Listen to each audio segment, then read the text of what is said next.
После этого рецепта вы больше никогда не будете покупать готовые куличи в магазине, потому что то, что сегодня продается под видом куличей в магазинах накануне Пасхи, это и вовсе не куличи. И сегодня я предлагаю приготовить куличи, которые получаются всегда. Рецепт этот очень простой, продукты все простые, поэтому не покупайте куличи в магазине, приготовьте сами, у вас все получится 100%, даже если вы будете готовить куличи впервые. Потому что сегодня я поделюсь с вами всем своим опытом и всеми секретами приготовления идеальных куличей. А также я поделюсь с вами своим любимым рецептом творожной пасхи, которая готовится без сырых яиц. И первым делом приготовления куличей мы начинаем с приготовления опары. Опара – это очень просто. Посмотрите, я наливаю в миску 180 мл тепленького молочка. Это примерно 1 стакан. Сюда же в молоко добавляю 1 чайную ложечку сахара и просто перемешаю. Когда будете подогревать молоко для опары, обратите внимание, чтобы молоко было еле-еле тепленьким. Вы можете потрогать его пальчиком чистым, и пальцу должно быть очень комфортно, потому что если молоко будет более горячим, оно может обжечь дрожжи, и тогда тесто не поднимется. В принципе, это может быть одна из самых часто встречающихся ошибок, поэтому я вам чуть позже расскажу свою историю, которая связана как раз с температурой. Я отрезаю кусочек дрожжей, у меня здесь 20 грамм. И вот так, теперь просто пальчиками я раскрошу дрожжи в молоко. При помощи ложки растираю дрожжи, чтобы они хорошенько разошлись в молоке. Для выпечки куличей я всегда использую живые свежие дрожжи, потому что, в принципе, я могу спокойно пойти в магазин, взять пачечку дрожжей, то есть у меня они вполне доступны. Но я понимаю, что кто-то не может купить свежие дрожжи, тогда, конечно, вы можете заменить их сухими дрожжами. Если у нас здесь 20 грамм живых дрожжей, возьмите 2 чайных ложки сухих дрожжей. Но все-таки при возможности лучше купите свежие дрожжи. На них пасхальная дрожжевая выпечка дольше остается мягкой, свежей и не черствеет. Теперь пришло время добавить муку. Я добавляю 100 грамм муки, обязательно просеиваю, чтобы убрать какой-то посторонний мусор, который может оказаться в пакете с мукой. А также просеивание обогащает муку кислородом, и выпечка готовая всегда получается более нежной, пышной и воздушной. Осталось только хорошо перемешать опару и поставить ее в теплое место. Опара по густоте примерно получается как тесто на оладьи. Вот такой густоты примерно, посмотрите. Не переживайте, если какие-то комочки не разошлись, будем замешивать тесто, вымешивать его, все разойдется, все будет просто идеально. Миску с опарой накрываю полотенцем чистым, можно накрыть полиэтиленовым пакетом или пищевой пленкой, и ставлю в теплое место примерно на 20 или 30 минут. Пока подходит опара, мы с вами не будем терять время, потому что нам еще нужно подготовить сдобу. В другую миску разбиваю 2 куриных яичка и еще добавляю сюда 1 желток. Белок от 3-го яйца мы оставим для приготовления глазури, которой в самом конце мы с вами украсим наши пасхальные куличи. Так, отделила белок. Белок я уберу в холодильник, а желточек отправляю к нашей сдобе. К яйцам добавляю 150 грамм сахара. Это примерно 6 или 7 столовых ложек с горкой. С таким количеством сахара куличи получаются очень сладкие и вкусные. Если вы любите менее сладкие куличи, можете добавить меньше сахара. Также не забудьте добавить маленькую щепотку соли буквально на кончике ножа. Яйца с сахаром взбиваю в пышную пену буквально пару минуток. Можете взбить при помощи миксера, а можете просто хорошо перемешать при помощи обычного венчика. Ой, чуть не забыла. Обязательно добавьте в тесто чайную ложку ванильного сахара, потому что иногда некоторые хозяйки не понимают и говорят: почему-то выпечка пахнет яйцами, какой-то неприятный яичный вкус бывает в выпечке, который они вот прям отчетливо ощущают. Дорогие мои, ваниль прекрасно решает этот вопрос. Добавляете чайную ложку ванильного сахара, и ваша выпечка никогда не будет пахнуть яйцами, потому что она просто волшебно будет пахнуть ванилью. Добавляю в тесто 80 грамм сливочного масла комнатной температуры, заранее достаю из холодильника, и просеиваю 400 грамм муки. Это примерно 2,5 стакана объемом 250 мл, если вы не пользуетесь весами. Немного муки я оставлю, не буду ее добавлять в тесто сразу, если что, добавлю ее в конце при вымешивании. Кстати, хотела сказать еще пару слов насчет ванильного сахара. Это тоже очень частая ошибка. Если вы добавляете ванильный сахар, вы можете добавлять 1-2 чайных ложки, это будет нормально. Но если у вас ванилин в порошке, кристаллический ванилин, добавляйте его обязательно на кончике ножа. Если вы добавите его чайную ложку, то тесто будет горчить. Просто прочитайте то, что написано на упаковке. Все, мои дорогие, муку просеяли, и как раз уже подошла опара. Посмотрите, она как живая, прекрасно вспенилась, множество пузырьков. Это значит, что дрожжи живые, активные и отлично работают. Мы можем смело продолжать готовить куличи и будем уверены в том, что на таких дрожжах наши куличи получатся просто идеально. Я добавляю подошедшую опару к нашей сдобе. Теперь беру деревянную ложку или силиконовую лопаточку и все хорошо перемешиваю. Когда все ингредиенты более-менее объединятся, я немного присыпаю стол мукой и выкладываю тесто. Домешивать буду уже на столе, потому что так у вас получится вымесить дрожжевое тесто более качественно. И тем более дрожжевое тесто очень любит тепло наших рук, от этого дрожжи работают еще лучше. Более того, я даже уверена в том, что тесто чувствует наше настроение, наше состояние и очень откликается, хорошо поднимается, когда мы находимся в спокойном, таком уравновешенном, радостном настроении. Наше хорошее настроение, наша теплая энергия передается блюдам, которые мы готовим, а особенно куличному дрожжевому тесту. И вот таким вот образом я вымешиваю тесто около 10 минут, ориентировочно, конечно.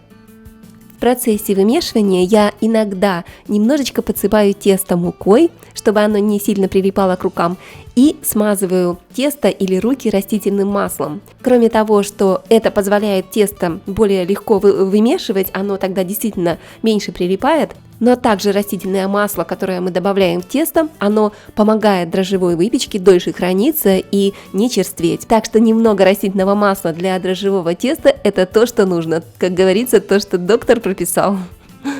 Как я и обещала, расскажу вам о своем маленьком опыте, когда я была еще совсем юной молодой, только вышла замуж и училась печь куличи.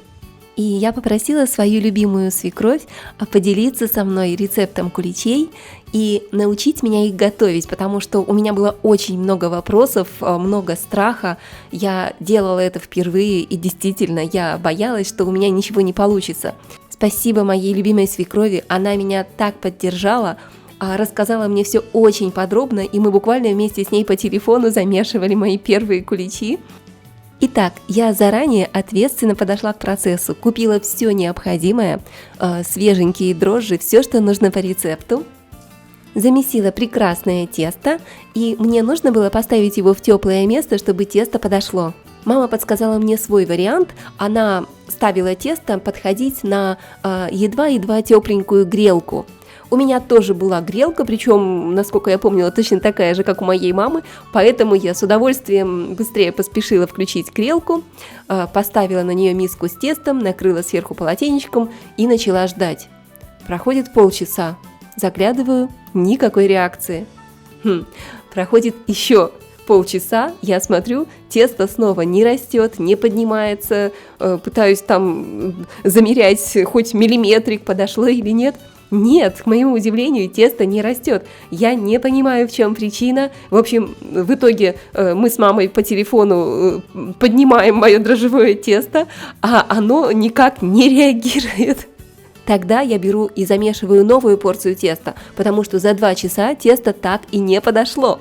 Со второй порцией происходит все то же самое. Мы вместе с мамой растим тесто по телефону, проверяем его каждые полчаса, но ничего не происходит. Дрожжи не работают. И, наверное, в какой-то момент у меня уже появляется ощущение, что я просто никогда в жизни не научусь готовить куличи, что это такая сложная выпечка, которая под силу только богам кулинарии. В общем, дорогие мои, таким образом я, наверное, 3 дня училась готовить свои первые куличи, потому что у меня ровным счетом ничего не подходило и не получалось. Тогда я уже наконец остановилась и задумалась, что-то я делаю не так, что это может быть. И действительно, иногда остановиться и подумать, это бывает просто лучшим решением. Я проанализировала процесс, и все-таки я нашла свою ошибку. Ошибка была в том, что моя грелка грела сильнее, чем у моей мамы, и поэтому такая температура была слишком высокой для дрожжей, и они погибали. Все те же самые труды вымесить тесто, поставить его подниматься, заканчивались полным провалом, тесто совершенно не росло. Когда я поняла свою ошибку, больше проблем с куличами у меня уже не было никогда. С тех пор я научилась печь куличи, пеку их абсолютно по разным рецептам, и у меня все куличи всегда получаются, потому что я стала лучше понимать процесс. Так что, мои хорошие, хочу поддержать вас. Не бойтесь ошибок. Благодаря нашим ошибкам мы учимся. Ошибки – это часть нашей жизни, и это, я бы сказала, прекрасно. Через ошибки мы просто получаем опыт, потому что иногда кто-то мне пишет в комментариях: у меня ничего не получилось, перевела продукты, выбросила продукты. Ну отлично, прекрасно, дорогие мои, вы получили опыт. А любой опыт жизни – это очень ценно, даже если вам с первого взгляда кажется, что это полный провал. А своей свекрови я до сих пор очень-очень благодарна за то, что она проявила столько мудрости, столько терпения, помогая мне научиться готовить куличи. Спасибо тебе большое, моя дорогая и любимая мама. Я всегда вдохновляюсь и восхищаюсь тобой. А 8 апреля у мамы день рождения. Дорогая мамочка, я от всей души хочу поздравить тебя с этим прекрасным днем и пожелать тебе: пусть в твоей душе всегда будет весна, распускаются цветы, цветут сады. Пусть твое сердце всегда будет преисполнено любовью, теплотой и нежностью. Ты необыкновенный, прекрасный человек. Я благодарна за встречу с тобой. Благодарю тебя за прекрасного сына, моего любимого мужа. Благодарю за всю твою доброту. С днем рождения, дорогая моя и любимая. Будь счастлива. Спасибо и вам, дорогие мои зрители, за возможность искренне делиться с вами своими историями, своим опытом, за возможность быть с вами открытой, за возможность быть собой. Я вас всех очень-очень сильно люблю. И теперь я могу быть спокойна и уверена, что ваши куличи получатся с первого раза, потому что моих ошибок вы уже точно не допустите. Ну и раз уж обещала вам рассказать все секреты идеальных куличей, тогда слушайте, какие могут быть еще ошибки, причины, почему куличное дрожжевое тесто может не подниматься. Причина может быть в плохих дрожжах, просроченных, плохого качества.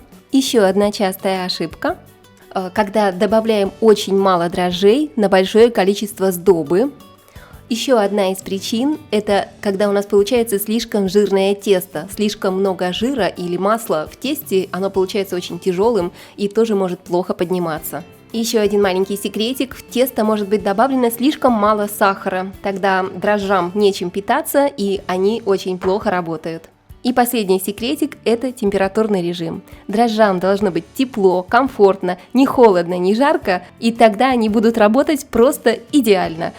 Приготовите пару раз такое куличное дрожжевое тесто, и вы уже будете знать, какая нужна температура, с закрытыми глазами. Сможете готовить куличи в любое время, хоть круглый год. Все, тесто уже готово, мы с вами его отлично вымесили. Куличи на таком тесте получатся очень мягкими, нежными, вкусными и воздушными. Посмотрите, тесто совершенно не липнет к рукам, просто красота. Теперь скатываю тесто вот в такой вот шар, подгибаю края теста к центру, кладу в миску и оставляю на 2 часа в теплом месте. Про теплое место, любимые мои, я вам уже говорила, оно должно быть теплым, комфортным для дрожжей. У меня теплое место – это едва-едва подогретая духовка. Там нет сквозняков, нет никакого движения воздуха, тесто прекрасно подходит, ему тепло, комфортно. И примерно за 2 часа тесто отлично увеличится в объеме в несколько раз, хорошо подойдет и уже можно начинать готовить, печь куличи. Все, наше тесто уже подошло, прошло 2 часа, оно прекрасно увеличилось в объеме. Посмотрите, вот такое вот нежное, воздушное, со множеством пузырьков оно у нас получилось. Многие любят, когда куличи приготовлены с какими-то добавками. Я тоже очень люблю добавлять в куличное тесто изюм, цукаты. У меня еще есть вот такая вот апельсиновая корочка засахаренная. Она придает просто невероятный волшебный аромат куличному тесту. Так что добавляю по горсти того-сего, будет просто вкуснятина. Теперь тесто перекладываю на стол, нужно просто вместить в него сухофрукты. Пару раз такими движениями вмешиваю сухофрукты в тесто, и все уже готово. Тесто делю на 2 или 3 части, в зависимости от того, какого размера вы хотите приготовить куличи. Я буду печь 3 куличика такого среднего размера. Также, если хотите, вы можете испечь 2 кулича чуть большего размера. Количество куличей по вашему желанию. Каждый кусочек теста я скатываю вот в такой вот шарик, стараюсь, чтобы на поверхности не было изюма и цукатов, потому что они могут подгорать в процессе выпечки. Формочки я уже подготовила, у меня будут вот такие вот обыкновенные бумажные формочки для куличей. Раскладываю тесто по формочкам. Желательно, чтобы куличи заполняли не более 1/3 или не более половины формы, потому что если они будут выше, они уже будут хуже подниматься, так что придерживайтесь этого правила тоже. Все, мои хорошие, все готово, тесто разложили, ставлю куличи сразу же на такой небольшой противенек, который потом буду отправлять в духовку, прикрываю полотенечком чистым, и куличи в формах тоже должны подняться, поэтому оставляю их в теплом месте примерно на 1 час. Для вас это время пролетит незаметно.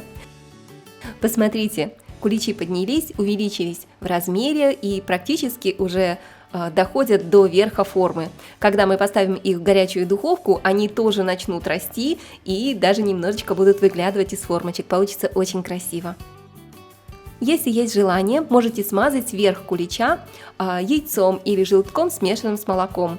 Кто-то не смазывает, потому что потом сверху покрывают готовые куличи пасхальной глазурью из яичного белка. Поэтому это на ваше усмотрение. Я люблю, чтобы куличики из духовки выходили такими румяными, аппетитными, и всегда, независимо от того, буду я покрывать куличи или нет глазурью, смазываю их яйцом перед выпечкой. Все, куличи готовы отправляться в духовку. Духовку я заранее разогрела, температура 180 градусов и ориентировочное время приготовления около 30-40 минут. Все зависит от размера ваших куличей. И также не забывайте, что все духовки греют по-разному. Возможно, для вас температура может быть не 180, а 170 градусов. Но я думаю, что вы уже успели прекрасно подружиться со своей духовкой, поэтому просто подберите оптимальную температуру. 170-180, как я уже говорила. И еще один маленький секретик. Когда я ставлю выпекаться куличи, примерно через 20 минут после того, как они увеличатся в объеме и верхушки куличей зарумянятся, я накрываю куличи листом фольги и аккуратненько закрываю духовку и продолжаю выпекать до полной готовности. Потому что если не прикрыть куличи фольгой, верхушки могут очень сильно зарумяниться, а внутри кулич не пропечется. Поэтому обязательно прикрываю, но здесь тоже очень важно не хлопать духовкой, очень аккуратненько открыть ее, очень аккуратненько положить сверху фольгу и аккуратно закрыть. Пробуйте, тренируйтесь, у вас все получится, я в вас верю. Только посмотрите на этот разлом, аж слюнки текут, до Пасхи дождаться очень-очень трудно. Здесь и кусочки цукатов, изюм, в общем, куличи просто бесподобные. И теперь я приготовлю самую быструю, просто моментальную глазурь для куличей, которая всегда выручает, потому что для нее вообще особо ничего не нужно. В миску я кладу 1 яичный белок, который я оставляла в холодильнике, и добавляю сюда сахарную пудру. На самом деле я вообще все делаю на глаз. На яичный белок кладу сахарную пудру столько, сколько он в себя вберет. Перемешиваю венчиком. Добавляю немного лимонного сока, еще раз перемешиваю. Весь принцип приготовления такой глазури, он просто элементарный. Добавляем сахарную пудру до нужной густоты. Вот и все.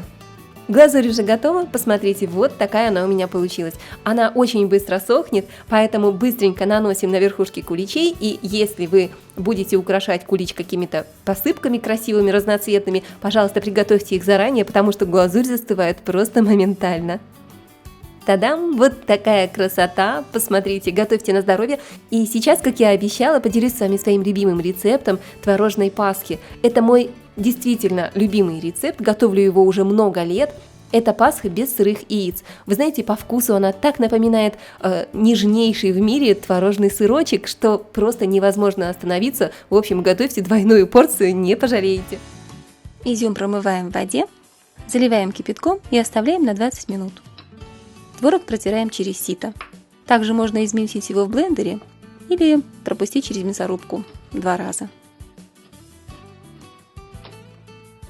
С протертым творогом пасха получится более нежной. Добавляем к творогу желтки или целые яйца, сметану, сахар и ложечку ванильного сахара. Все хорошо перемешиваем.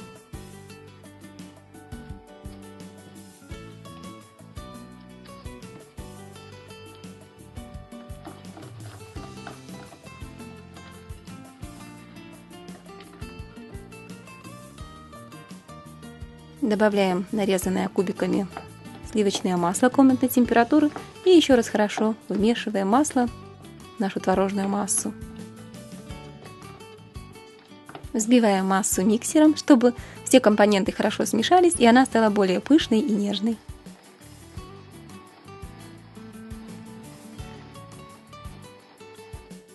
Теперь перекладываем нашу творожную массу в кастрюлю, лучше с толстым дном, толстостенную толстодонную кастрюлю. Ставим на маленький огонь и варим нашу творожную массу, нашу пасху, до первых пузырей, то есть до закипания. Ни в коем случае нельзя кипятить творожную массу, и во время варки массу нужно практически непрерывно помешивать. После этого мы ставим кастрюлю на холодную водяную баню, то есть наливаем в миску воду, можно добавить в лед, кусочки льда, и мешаем до тех пор, пока масса не остынет и не загустеет. Также лучше убрать после этого массу творожную в холодильник на пару часов, чтобы она загустела. С изюма сливаем воду и обсушиваем его на бумажном полотенце.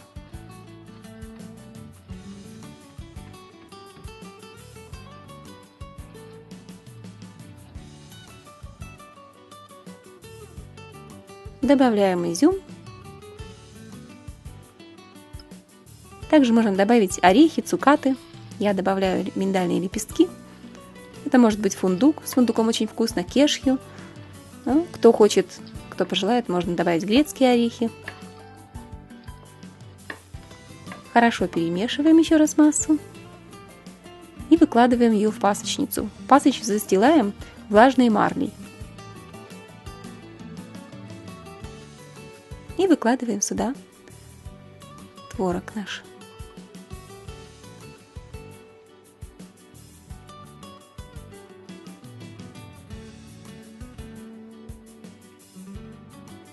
Теперь концы марли мы закрываем и пасху придавливаем гнетом, убираем в холодильник на сутки, можно даже на 2 суток.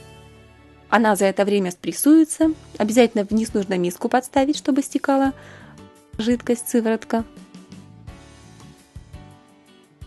Вот таким образом мы подготовили нашу пасху.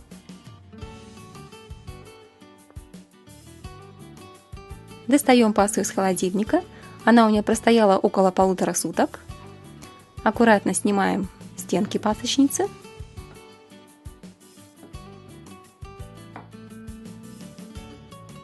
И снимаем марлю.